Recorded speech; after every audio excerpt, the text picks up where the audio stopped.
The story of Dalhousie, or the university as insurgency. 1.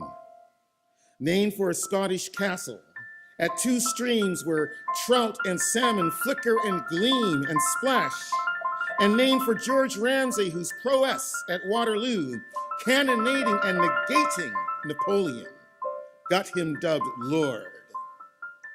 Dalhousie originates as a trophy, a prophet of war, as actual booty, the 12,000 Halifax pound boodle, snatched from Brit-conquered Castine in Maine, and eyeballed in the Nova Scotia colony for paving stones, a garrison library, etc., except that Lord Dalhousie, now His Majesty's Lieutenant Governor of Nova Scotia, due to his sorties and flourishes contra Boney, noticed the new Scottish colony lacked a college capable of sprouting its own Christian ministers who'd spout, he prayed, open door, fresh air, open-minded but godly precepts, inspired by the porridge,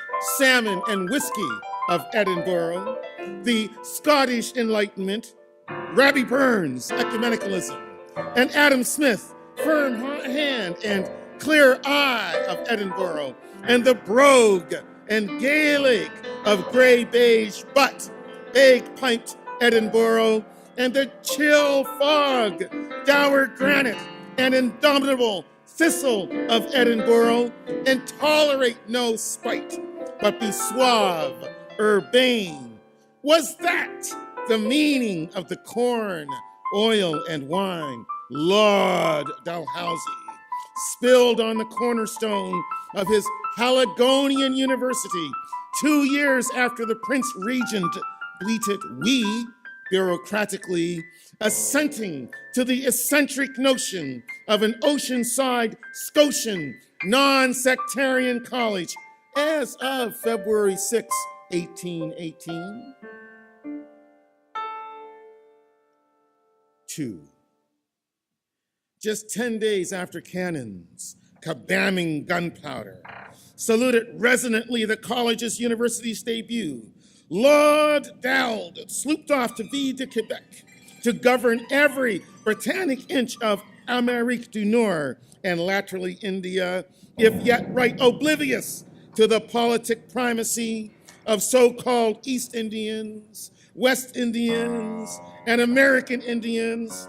In any event, the founder exited, and his Halifax namesake college, rampant on the city's grand parade, was just gonna have to duke it out, go head-to-head, toe-to-toe, face-to-face, with double-talking preachers and two-fisted priests, all hotly redneck under their white collars, agitated by a non-denominational school that might siphon off sect-anointed mullah, whether taxpayer or top-hatted, public or plutocratic, so that Anglican, Baptist, Catholic, Methodist, and Presbyterian, township and county edifices of edification would go begging for cash, begging for students, begging for props, and end up begging only drafty piles, half scaffolding, bleak in perspective and empty of prospects, but resounding with ill winds, blaring legislative niet, niet, niet, blaring legislative niet, niet, niet, that nixing niggardly fiat over foundation cracks bristling theological nettles, besides fretted, tonsured, whiskered ecclesias. Dalhousie ain't split off ex the Kirk. It's a conspiracy of cloak and dagger Presbyterians. No, Dalhousie ain't split off ex the Kirk. It's a conspiracy. It's a conspiracy of cloak and dagger Presbyterians. 3. King's College spurned entanglement with Dal. Born skeptical, infant Acadia askance glanced at Dal. Newborn St. Mary's could only eye Dal as suspect. One United College for Nova Scotia was dangerous, circa 1843. For how could clergy doctrinally discriminate a Catholic microscope from a Baptist telescope, a Methodist microbe from an Anglican asteroid? Surely, colleges conniving to be classed as universities needed congregations for conscience and cash flow. Joe Howe fulminated reaction. Nova Scotia's plagued by black-hatted, black-coated, black horse riding, black Bible brandishing, blackguards, a retrograde, degenerate, backward avant-garde, pinch-faced, presbyopic profs who can debate Satan in Latin and who wager New Glasgow and New Minas, all suitable for resuscitated old stock feudalism. Better to be rebarbative provincial, they allege, than rambunctious, experimental, secular, or else Halifax annexes hell, H-E-L-L, or else Halifax annexes hell, H-E-L-L. 4. By 1847, Dalhousie was classless, penniless, friendless, studentless, professorless, and so less and less of college, it did seem, said some, well nigh worthless. Except it could be a high school, circa 1856, and languish in such louche secondary status, serving up fish and chips rather than physics, unless the Presbyterians could comport and sport as the Trojan horses of liberal education vis-a-vis the ABCs, Anglicans, Baptists, Catholics, and the mathematical atom and hair splitting anti-human anatomical Methodists by letting Dalhousie docs teach every man, while church-connected campuses corral their clergy on keeps agog at Haligonian grog shops, or redoubt spurning petticoats and rum, the temptations of molasses, and Mephistophelian tobacco, where virtue is apprehended by declining always the Eurotrash, that Eurotrash exploitative spectacle, the waltz.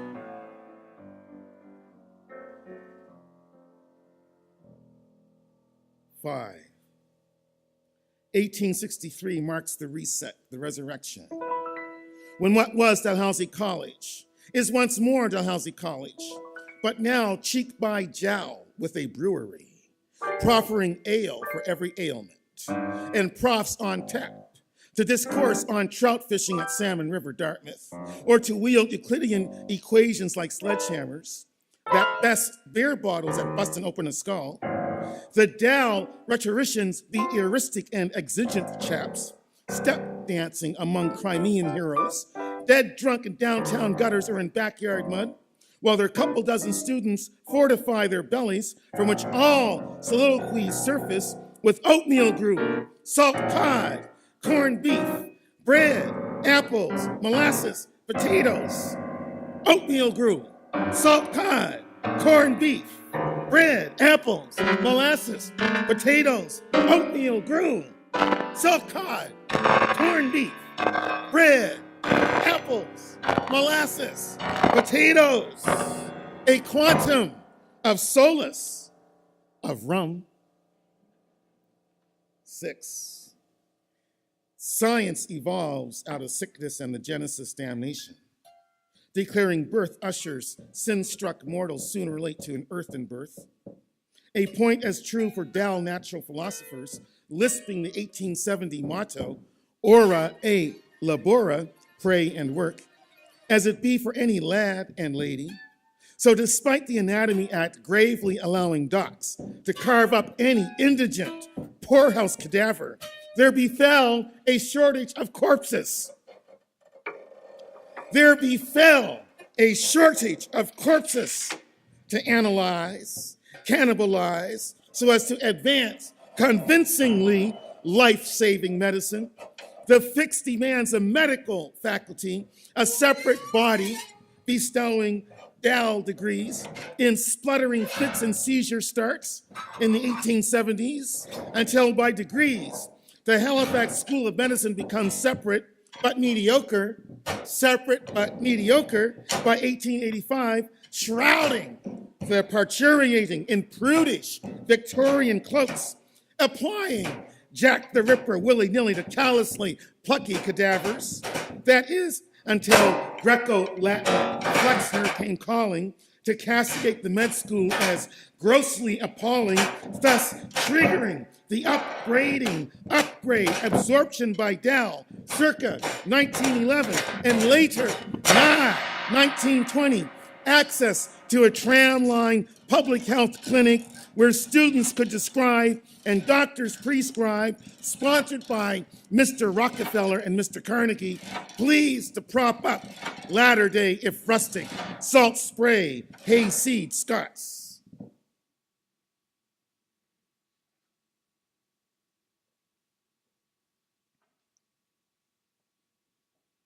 Seven, Patchy, the messy stillbirth of the University of Halifax, deceased 1881.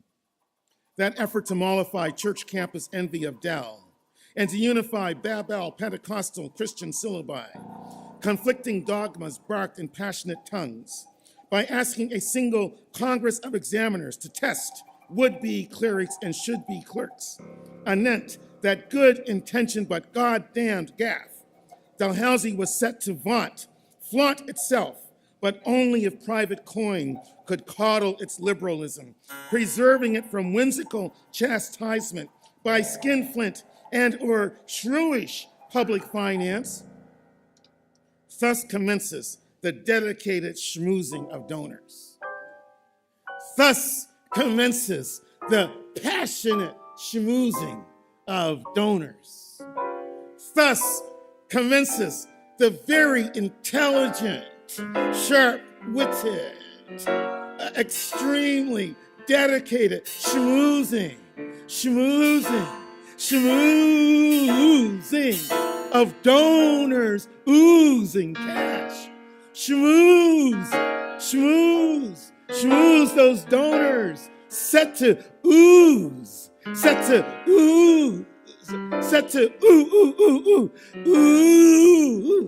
some cash. Benefactors, citizens who will morph from Midas to Apollo, those enlightened, eleemosynary few whose munificence is gold showering down like sunlight. Soon, George Monroe professorships, George Monroe bursaries, free Dal to headhunt scholars and body snatch students, to internationalize the regional reach, to pick off Cambridge, Edinburgh, Harvard, Oxford alumni luminaries, and transplant them as elect Acadiensis profs, sure to entrance, intrigue undergrads. Here's how the bar and brothel adjacent college, 1880s, commences a romance with worldly surplus capital to wine and dine well-endowed, well-read widows in money bags, pining to be labeled doctor, but skipping the bothersome dissertation, and whose deliberated fiscal realism, not really cynicism, means the college can afford to front as eerily sophisticated, float a cosmopolitan, espresso and Spinoza aura, chic as Harvard Square, Broadway, Piccadilly, Old Town, the Quartier Latin, if never so posh, quite. 8. The other mind-expanding, mood-altering revolution, besides the fluxing influx of boffo, ego-stroking, self-aggrandizing, adventurous donations, is the entrance of women, politic arrivistes opposing unmanly, inhumanly practiced man-only empowerment. Register here that Dal never opposed registering women, though the upstart distaff only alighted in the 1880s, idealistic, church ministers' daughters, or lasses consigned purses by deceased papas, spurred on by Monroe's gilded disbursements, and not keen on expected subservience to hubbies, but poo-pooing patriarchal folderol, that mantra that male rule is an Adamic mandate, and preferring economics to that desperately poor sister home ec, preferring economics to that desperately poor sister home ec, and meditating on Madame Curie rather than mastering cookery. 'Tis necessary to place women up front in the classroom. 'Tis necessary to place women up front in the classroom. Let fellas stand when the ladies enter. Remain seated as the feminists exit. Let fellas stand when the ladies enter. Remain seated as the feminists exit. 9. Ask not about colored pupils, local ex-slaves, and or descendants of loyalists, maroons, refugees, fugitives, attaining grade 3, maybe miraculously grade 6, in Negro-only one-room shacks, have a difficult to impossible time to sidle into de facto white aristocratic classes. Yet a few West Indians and Bermudans can do. Check Sylvester Williams, ex-Trinidad Tobago, who took up Dal law by 1893 and departed minus the degree, but still rallied the Pan-African movement to espouse empire-wide African and Black and Caribbean independence, that is, escape from European Caucasian uplift or downpression. But let us not forget Halifax's James R. Johnston, who became Dal's first Black Bachelor of Letters, 1896, next a law grad, 1898, and whose moniker now graces Dal's chair in Black Studies, and marked the residency of Africadian contralto Portia White at Sheriff Hall, circa 1929.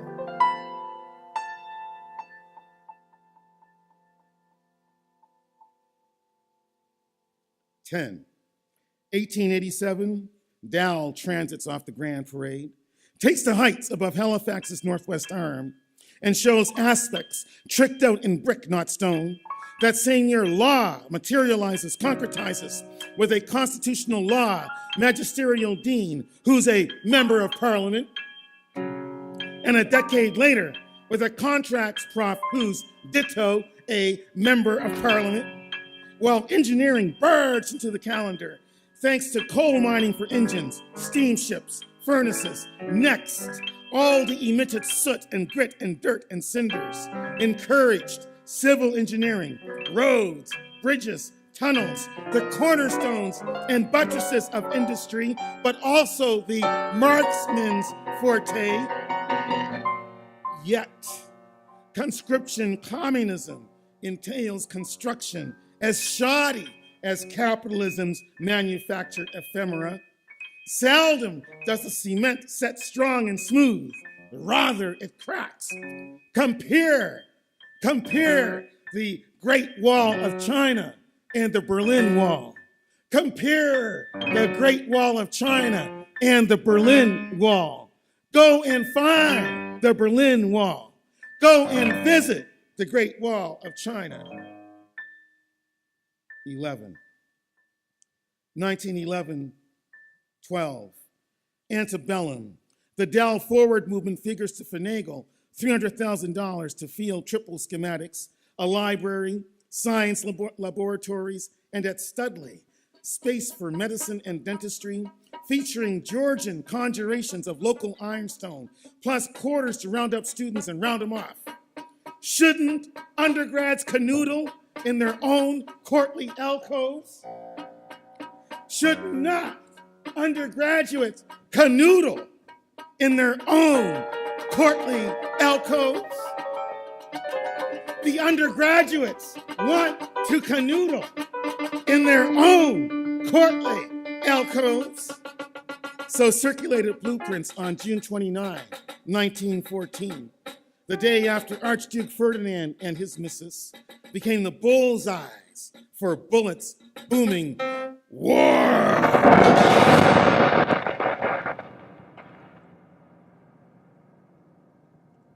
12. Is a scholar as manly as a soldier? Decidedly positive were the Dal recruits who lined up for Lord Kitchener, though soon Krupp guns chopped down scores. Assuredly, Krauts were keener in their aim than were Brit generals in their tactics, stupidly self-assured that the Great War was just a blow-up of Waterloo, that guys affixing bayonets could charge suddenly, frontally, frantically at machine guns, or get splattered by shells and or scattered by caustic, lacerating, and or choking gas, and still stand triumphant, rosy-cheeked, laurels to warble cheerio to the Kaiser. No matter, the Albion Canucks, sporting maple leaf badges on khaki lapels, enlisted holus bolus the Dalhousie men, so that females numbered 2/3 in art classes, and then the Canadian Corps were over the top on the Western Front, hammering dead the Gotterdammerung Huns so damn much the Jerry slammed them as shock troops.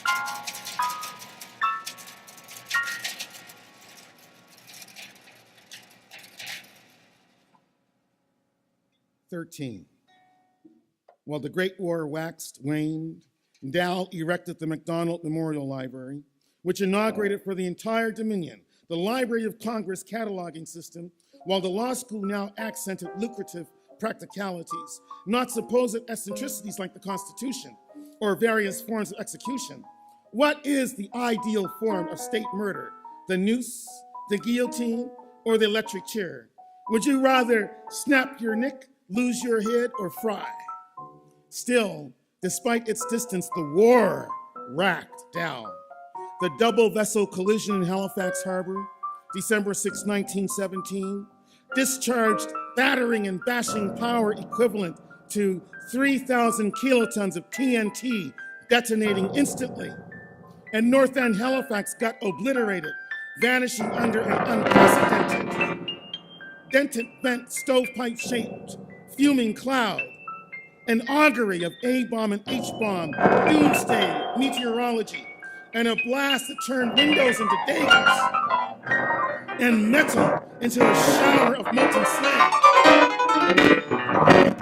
The gargoyle-faced monstrously punctured survivors of the 2,000 slain pretty much outright got bandaged angelically by Dow Med apprentices and by Jane Austen essayists instantly deputized as nurses.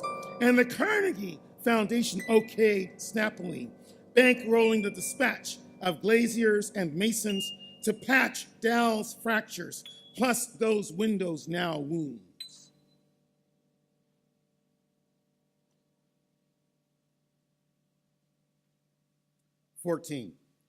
Post-bellum, Jenny Sheriff Eddy found herself wooed by Dal grad and future Prime Minister of Canada, right on, R.B. Bennett, to pay out a tad of her matchstick and toilet paper fortune,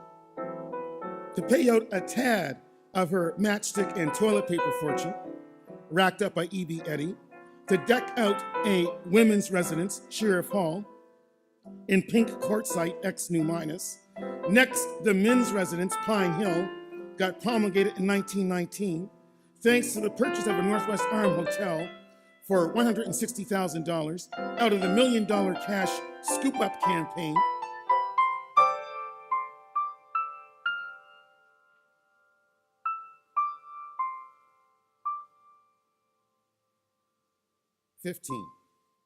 Flames dissecting King's College in 1920 resurrected the specter of amalgamation, not just of Dal and King's, but of all the church-linked Atlantic colleges, if all could be egged on to accept $3 million in Carnegie Foundation bread, i.e. bribery.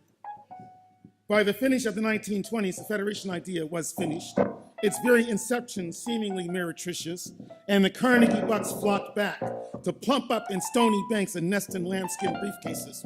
And Dal was left to worry whether it would decline into an Ivy vocational school, graduating lawyers as practical as carpenters, doctors less dexterous but more lethally arrogant than butchers, engineers talented at concocting white elephants, and humanities students whose Latin announced casus belli and or pronounced caveat emptor. Was it feasible for 20th century North American industrial commercial society, so cavalierly results-oriented, always dreaming up a better machine gun, to value a brine-washed Canuck brain trust, capitalizing on button-down scholars? 16. Modernity welts talkies and speakeasies, prohibition of alcohol, and revolution by Lenin's Reds, chased by Mussolini's black shirts, the wasteland in poetry, and the great dictator in film, Duke Ellington veering Dixieland to bebop, and the Gershwin Bros working Dixieland into Debussy, unable to stomach the hunger of Soviet 5-year plans, and refusing to eat the lead of fascist coup and Nazi putsch. Suddenly cometh the White Russians, landing right after Trotsky the Wobbly, latterly toppled by a Mexican ice pick, was sprung from his cell in Halifax's citadel to vamoose to St. Petersburg, to bully on the Bolshevik bouleversement of the Boulevardier Tsar. Fleeing now also were Europe's Jews and ten-odd witnesses of Gulag and prophets of Darwinian death camps, voyaging to Pier 21, Halifax, finding entree at Dalhousie, finally, reinforcing the possibility of string quartets serenading otherwise jitterbugging sailors and their lindy-hopping malls, reinforcing the possibility of string quartets serenading otherwise jitterbugging sailors and their lindy-hopping malls, and stressing old world savoir-faire savvy in a city quite comfy with grungy vice, in a city quite comfy with grungy vice, where adult education got started primarily as a way to tamp down the wartime spike in venereal disease. True. 17. World War I gone, but World War II not yet. Dow enrollments doubled, tripled in between. And then profound radio orator Herbert Leslie Stewart dreamt up, drafted the Dalhousie Review, a little magazine to rival McGill's Fortnightly Review and maybe Chicago's Poetry, which readers could sink their teeth into while experiencing with prayer and dread.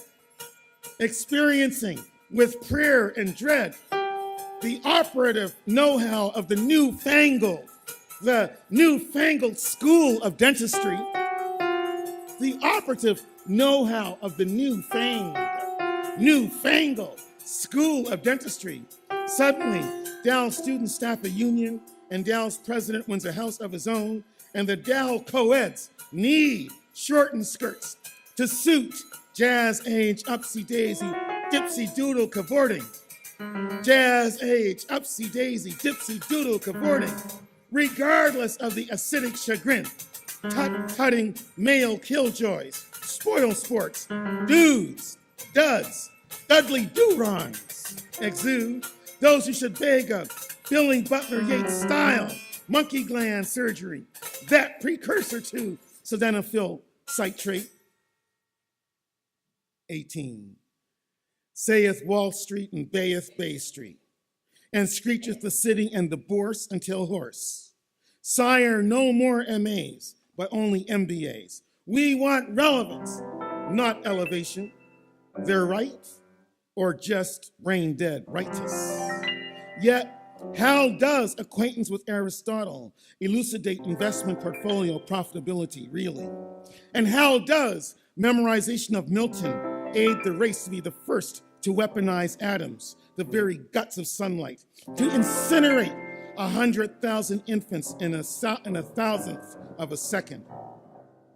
Eventually, Dow's George P. Grant, philosophe, is gonna scorn the utility of the multiversity, accusing it of most foul vainglory in defining progress as shifting from enumerating angels prancing on a pinhead to counting up the number of rat droppings one encounters in a typical polio, TB, VD-ridden slum.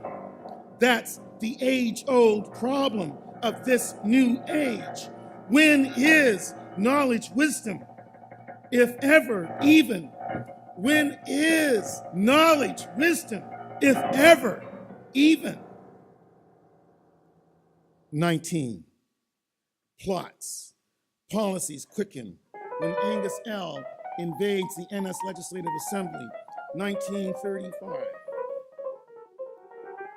Unassailable at reform, the local FDR, fiercely devoted renovator, votes in a refurbished Dalhousie Act, though if he had his druthers, he designed one universal maritime university rather than deign to tolerate 13 old dog, old boy, persnickety church college bastions. Oh, yes, if he had his way, if he had his druthers, he designed one universal maritime university rather than deign to tolerate 13 old dog, old boy, persnickety church college bastions, worse than high schools, he said, worse than high schools. Then, out of Europe's swirling, Machiavellian, malevolent maelstrom, whirls into town Lothar Richter, a fugitive intelligence, to plant Dow's Institute of Public Affairs and its eponymous academic organ, after first introducing himself, Guten Tag, as a lecturer in German.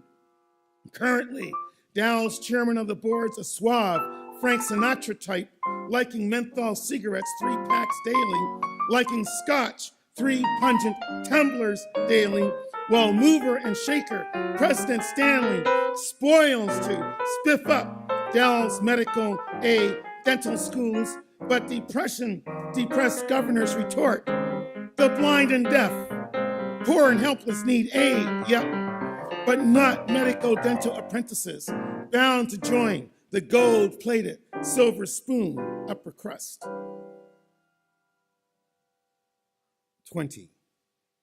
1939 detonates worldwide war redux as Darwin's devils haste to gobble up territories and gut, gas, and torch scientifically millions, asserting mere vermin extermination, thereby expanding to Europe and Asia, past imperial European imperious evil in Africa, the Americas, and Asia, but now all mechanical as well as mechanized, industrialized, efficient, mass-produced massacres.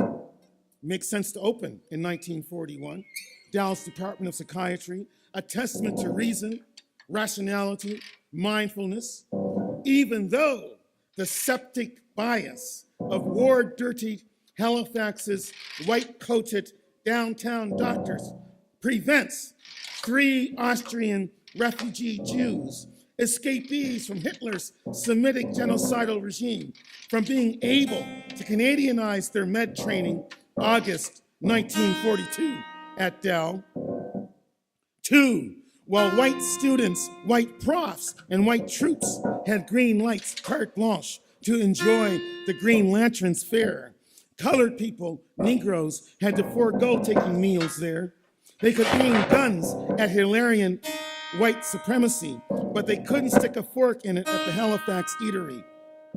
Might as well ride the ferry-footing Oakland Road, cross the Northwest Arm to the Dingle, then back again, price just 10 cents, while debating poli-sci with Pres Stanley, who deplored Dow's existence as a jewel, begrimed by a city slimy with slums.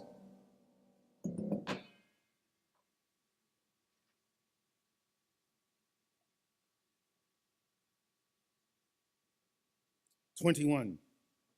Mussolini got bulleted and strung up by the heels. Hitler gnawed a gat and then blazed a char. Tojo dangled his Edward Dupois from a strangling noose. Hard and bitter was the Onegin peace, Pax Americana nipping at the Iron Curtain as Winnie, Pooh Bah, Pooh Bear, Churchill opined. Thus, Now Canuck vets gangwayed into Dell, gleeful to exchange uniforms and sun-dazzling boots for jackets, ties, and sun-dazzling shoes, and deem textbooks now as precious as ale, if not as alluring as the silk-stocking sweater girls, still segregated sweetly in classroom front rows, giving gents their backs, their ponytails and bouncing curls, so that forthright fellows had to face fantasies by ogling esquires, nylon pinups.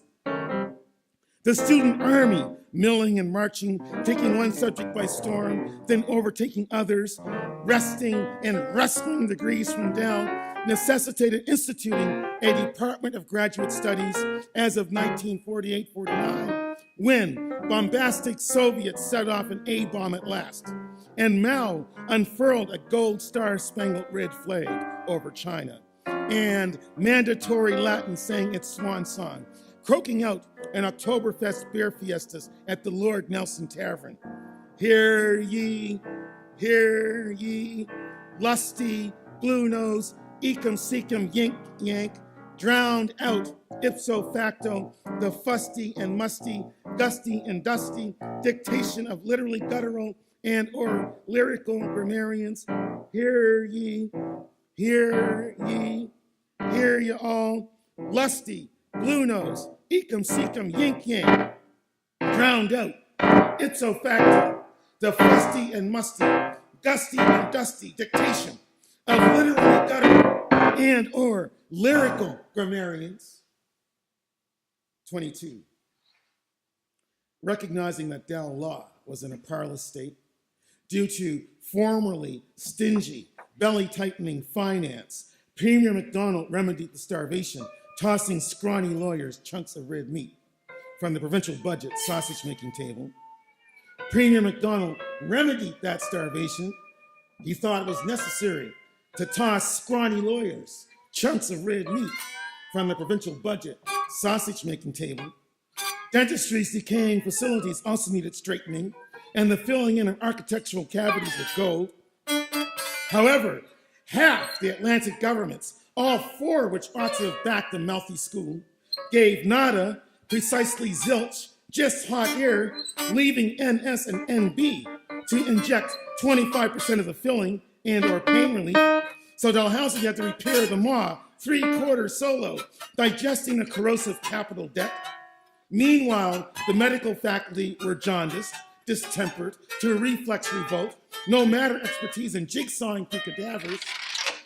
No matter their expertise in jigsawing through cadavers, for crying out loud, or in rigging, the jigging of an eye-opener, gin, lemon, and Eno's fruit salts, due to the irksome busybody pres cur, intruding picayune pencil counting while yielding insultingly insufficient funds to let anyone win at research grant roulette. Well, everywhere, deterioration is cured. Everywhere, deterioration is cured by spreading the guilt around. To petition plutocrats to forego guilt and give gold. Enter Sir James Dunn and his widow, Lady Dunn, whose largesse cranes up a new science building, despite blandishments and overtures and marriage proposal accepted from New Brunswick's Lord Beaverbrook, once upon a time sympathetic appeasingly to Hitler, and despite the dullard and dulling rejection of celebratory liquor by Dell's teetotally sober press cur, Dunn's millions soon mint law scholarships and later bequeathed Sir James's name to Marquia Theatre. All this construction adding to the not incorrect perception that Dalhousie was the most dynamic concentration of intellects and intellectuals. There's a distinction on the Northeast North Atlantic, even if Beaverbrook hooded Glamourpuss JFK himself. Even if Beaverbrook hooded Glamourpuss JFK himself, the latter granted a UNB brand LLD 1957. 23. Just as JFK's new frontiersmen sent Ike and Tricky Dick packing, so did testy profs like Geo Grant or futurist librarian poets like Doug Lockhead and others doubtful of oppressed cure's prudence, if not prudery, get packing, trekking down the road to Hogtown to address new lectures to a new generation. Now that the 60s were twisting and hula-hooping in, with capitalist napalm for commies, color TV for consumers, pops batons for the noggins of civil rights protesters, daring to dream of eating, living, learning, sleeping, wherever they could afford, without regard to color, creed, or committed faith. And never ought a prude object to comic pleasures, bawdy laughter, lest his or her constituency disintegrate, doubled up, howling. Yet, such a degringoland degraded Kerr's standing. So he was no longer pivotal, but teetering and ergo unwelcome as of 1957. 24. The 1960s summoned forth innovative policies, avant-garde ideas, but brandished inventive calamities arising from old bigotries. Thus, just 2 years after Prof. Guy Henson documented the condition of the Negroes of Halifax City in 1962, the sesquicentennial-old hamlet of Africville began to be bulldozed into rubble, a devastation inked by Dell's social work theory, Dell urban planning models. Although Dell scholars also totted up the faults and tabulated the grim incivility of the Africville relocation, that euphemism for South African apartheid-style township clearance, the Africville relocation was a euphemism for South African apartheid-style township clearance. South African apartheid-style township clearance. While Africville was being reclaimed by city planners and civil engineers, and rampaging rats and squabbling seagulls, Dorothy Killam returned to Dell, a widow also with a memory to further, and whose treasure chest would nurture a library and a children's hospital, the latter separate from Dell, plus, essentially $30 million, Dell's biggest bequest ever, to magnet meritorious scientists, buck up the graduate school, lavish scholarships whose gilt edges could attract incandescent foreign students. Moreover, once New Brunswick II funding, the nursing of New Brunswick interns, greenhouse in Dell's medical school. Now feasible was the Sir Charles Tupper Medical Building. Concurrently cemented was the Weldon Law Building, and Lady Dunn re-emerged as Lady Beaverbrook. Lady Dunn re-emerged as Lady Beaverbrook, doubly widowed now. Lady Dunn re-emerged as Lady Beaverbrook, doubly widowed, doubly emancipated now. To christen the Sir James Dunn Law Library, prefacing 67's Summer of Love, and Dell learners put up their own student union building. Finally, Rebecca Cohn's estate issues Dell $400,000 to complement all the newfangled professional ziggurats with a reminder of the spiritually minded arts and auditorium sounding her name. 25. Apart from the spree, the spate, breaking ground at breakneck speed of Dell structures of concrete and glass, disdainful of old school architecture, students also are impatient with old structures. Students are impatient with the old structures. For LSD, liberty, sex, drugs. LSD, liberty, sex, drugs.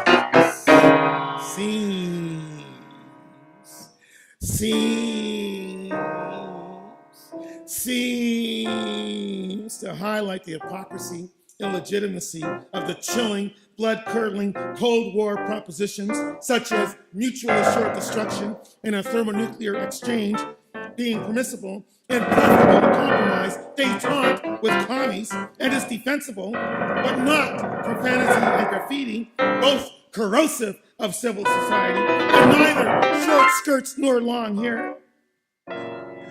Rightly, Leftists forthrightly ridiculed such idiocy, yet the sophomoric occupation of Pres Hicks' office in September 1970, a month before the dead-aim terrorism of Quebecois kidnappers and assassins, was only a namby-pamby play-acting gesture because everybody vacated the quarters before cops could gunpoint squatters out and before Dal's Hicks returned from a non-eventful trip to an uneventful non-event. Arguably, anyway, the most rad uptakes at Dal were the transition year program and the later Indigenous Black and Mi'kmaq Law Initiative, both urged on by Burnley Rocky Jones's analysis, to wit, that one way that the poor and Indigenous, the criminalized and colored, remain perpetual paupers, social outsiders, is via their supposed inadmissibility to university and law school palaver, those organs and engines of bourgeois hegemony. Add to these programs the Maritime School of Social Work and Dal Legal Aid, and Dal evolves into a nexus, a matrix of potential change agents, i.e. Saul Alinsky acolytes. Thus, Halifax social worker Alexa McDonough, straight out of Dal, emerges to helm the New Democratic Party in NS, and then hid the federal NDP, those sock and sandal, tie-dyed and tea-tipping socialists. I gotta say that one more time. Those sock and sandal, tie-dye, and tea-tippling socialists, only in Canada, a pity. 26.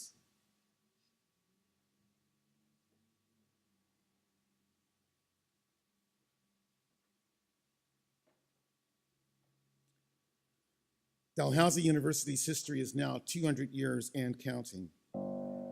Existing before me and you, and likely persisting eternally after us, I dread to intersect my mortal bio with what is, in comparison, deathless.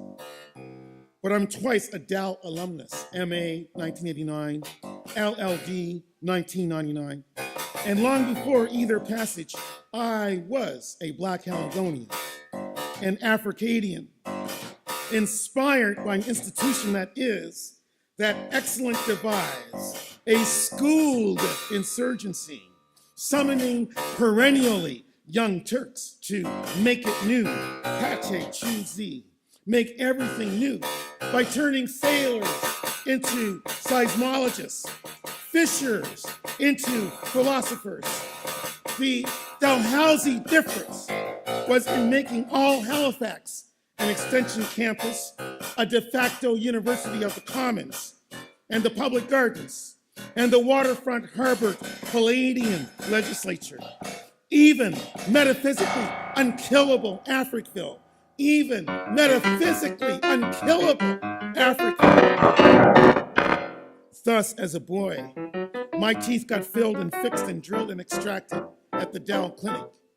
At 15, to design a grade 9 junior high school A-bomb, I biked down to the Killam Library and wantonly photocopied so many volumes, I was practically KO'd by the acrid ammonia fumes.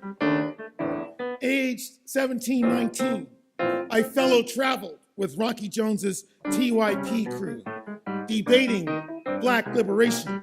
Was it possible in Nova Scotia? Well, turntable Malcolm's agitprop. Turn up for talks on Mao. At age 21, visiting the Killam at Christmas, trying to anatomize Rabbi Dylan's like a Rolling Stone. I was so engrossed in my amateur musicology that I was padlocked therein, the library. Then, age 26, I arrived elect at Dal, selecting preternaturally the John Fraser's Tradition and Experimentation in Modern Poetry, 1880-1920, a graduated in terms of increasing insight grad course that the calendar certified as ideal for poets. Nicely, Doc Fraser, ex-Cambridge U, was easygoing, but no nice and easy prof. His 3-hour Monday night living room staged class was an arena amid a library, amid an art gallery, with a tabby cat prowling around the coffee or teacups and the cookie tray. With the tabby cat prowling around the coffee or teacups and the cookie tray, before the vivid, florid oils of Carol Horn Fraser and 10 wise guys in blue stockings tussling over Gothicism in Baudelaire, Surrealism in Hopkins, Uncle Tom Elliott's old possum affecting of gloom-infected Laford, Uncle Tom Elliott's old possum affecting of gloom-infected Laford, and imagism conjuring sadism in Hugh Selwyn Moberly. Sure, I was a poet before I ambled into Fraser's chivalric ring of knightly, smart aleck, gladiatorial combat. But I knew I'd earned the sobriquet, the designation, the lordship of being a poet, if one likes, by fighting off the naysayers. And this anecdote showcases, I pray, Dalhousie's daunting history, hauntingly dauntless.